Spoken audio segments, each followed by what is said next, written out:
और अब हम एक सफाई करने वाली औरत को देखते हैं जो इसी बिल्डिंग में काम करती है। वो यहाँ पर सफाई ही कर रही थी, तभी उसको यहाँ पर बहुत सारी मकड़ी दिखाई देती हैं और मकड़ी के जाले भी दिखते हैं। अब ये औरत एक स्प्रे निकालती है और इन मकड़ियों पर छिड़कना शुरू कर देती है, लेकिन देखते ही देखते एक बहुत बड़े साइज की मकड़ी इसके मुंह के ऊपर हमला कर चुकी थी।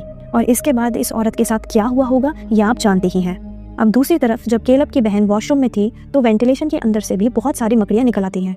इस मकड़ी को देखकर वो बहुत जोर से चिल्लाती है और उसकी हेल्प करने के लिए उसके दोस्त वहाँ पर भागे भागे आते हैं। हम इसका दोस्त इस मकड़ी को पकड़ने की कोशिश करता है, लेकिन जब ये नाकाम हो जाता है तो वो इस स्पाइडर को पैर से मारने की कोशिश करता है, उसे कुचलने की कोशिश करता है। अब जब ये लोग वेंटिलेशन का पाइप खोलते हैं तो देखते हैं कि यहाँ बहुत सारी मकड़ियाँ थी और देखते ही देखते ये मकड़ियाँ यहाँ पर फैलने लगी थी। अब इससे पहले ये मकड़ियाँ निकलकर पूरी बिल्डिंग में फैल जाती, ये लोग वॉशरूम को सील कर देते हैं। अब केलब अपने दोस्तों को बताता है कि ये डेजर्ट की मकड़ियाँ हैं, यानी रेगिस्तान में रहने वाली मकड़ियाँ हैं।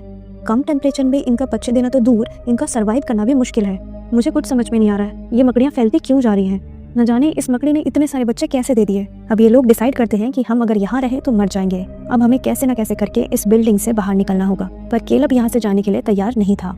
वो कहता है कि ये बहुत बड़ा खतरा है, हमें यहाँ पर रहकर यहाँ के लोगों को इस खतरे से अवेयर करना चाहिए ताकि वो लोग भी अपनी जान बचा सकें। लेकिन ये लोग केलब की बातों को इग्नोर कर देते हैं और इनमें से आधे से ज्यादा लोग इस बिल्डिंग से बाहर निकलने की कोशिशों में लग जाते हैं। लेकिन बिल्डिंग पर तो कर्फ्यू लगा था। अब इसी दौरान केलब और उसका एक और दोस्त पूरी बिल्डिंग का जायजा लेने के लिए बिल्डिंग में घूमने जाते हैं।